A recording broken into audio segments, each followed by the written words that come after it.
এই মুহূর্তে চোখ রাখুন ISP news Bangla. 3 September Naushad সিদ্দিকীর ফোনে কিন্তু একটি ফোন আসে এবং তাকে কিন্তু প্রাণে মারার হুমকি দেয়। এই বিষয়টি নিয়ে কিন্তু নওশাদ সিদ্দিকী তেমন গুরুত্ব দেননি বলে জানান।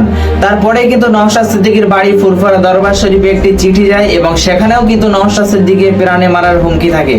এই বিষয়টি নিয়ে কিন্তু সোশ্যাল মিডিয়ায় একাধিক প্রশ্ন উঠছে, আর যে ছেলেটি কে এবং তার রাজনৈতিক পরিচয় কি, এই বিষয়টি নিয়ে নওশাদ সিদ্দিকী কি জানাচ্ছেন এই মুহূর্তে আমরা শুনে নিব। সম্মানীয় স্পিকার স্যার কেউ আমি জানিয়েছি বিষয়টা, এবং স্বরাষ্ট্র দপ্তরেও আমি সেন্ট্রাল হোম মিনিস্ট্রিতেও আমি এই বিষয়টা জানিয়েছি।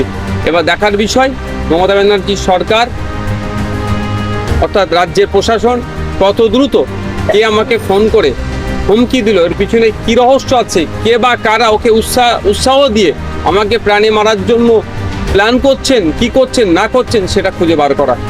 বিধায়ক নওশাদ সিদ্দিকী সাহেবকে কি হুমকি চুমকি দিয়ে আগামী দিনকে দমে দেওয়া যাবে যে টাকার অপারেশ ছিল এবং কেস দিয়ে আপনাকে দমানোর চেষ্টা হয়েছিল, তারপরে আপনাকে প্রাণে মারার হুমকি? আপনাদের বলি, আমি সমস্ত বিষয়টা নিয়ে পাবলিক ডোমেইনে ডিসক্লোজ করিনি। ইতিপূর্বে আমার বাড়িতে লিখিত কাগজ পাঠিয়েছিল, মারাদের বাড়িতে কাগজ পাঠিয়ে দিয়েছিল। সেই সময় আমাকে বেশ কিছু অফিসার বলেছিলেন যে এই বিষয়টা একটু আমাদের কাছে দায়িত্ব ছেড়ে দিন, আমরা দেখছি, এই বিষয়টা পাবলিক ডোমেইনে দেবেন না। আমি সেই জন্য আমি দিইনি, কিন্তু দেখছি একের পর এক বেড়ে যাচ্ছে, এবার সরাসরি ফোন করছে। তো আমি মনে হয় আপনাদের কি আমি ভয় পাবো না, এইসব এতে আমি ভয় পাই। দেখুন, জীবনের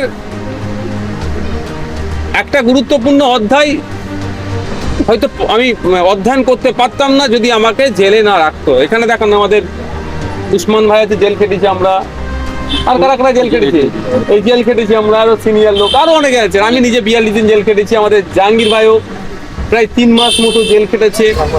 আমাদের জাহাঙ্গীর ভাইয়ের ভাইপো আছে, আমাদের যারা নেতৃত্বরা আছে সবাই একবার করে জেল খেটেছি। আমিও 42 দিন জেল খেটেছি। একটা গুরুত্বপূর্ণ অধ্যায় আমরা অধ্যয়ন করেছি, মানে পার করে নিয়েছি। সুতরাং ভয় ভীতি আমাদের কেটে গিয়েছে। এই হুমকি চুমকি দিয়ে অবাঞ্ছিত কল করে কেউ যদি মনে করে এবং অর্থের লোভ দেখিয়ে আমাদেরকে আটকাতে পারেনি। আমাদের শুধু নয়, আমাদের নেতৃত্বদের রাত দিন আমাদের অফার আসছে আমাদের নেতৃত্বদের কাছে, এই পদে জয়েন করো, সেই পদে জয়েন করো, এই পদ দেবে সেই পদ দেবে। নিজেদের মধ্যে তৃণমূলের লড়াই হচ্ছে, কে কি পদ নেবে তার লড়াই হচ্ছে, তারা ঠিক করতে পারছে না। আর আইএসএফ থেকে নাকি জয়েন করে তাকে বড় পদ দেবে।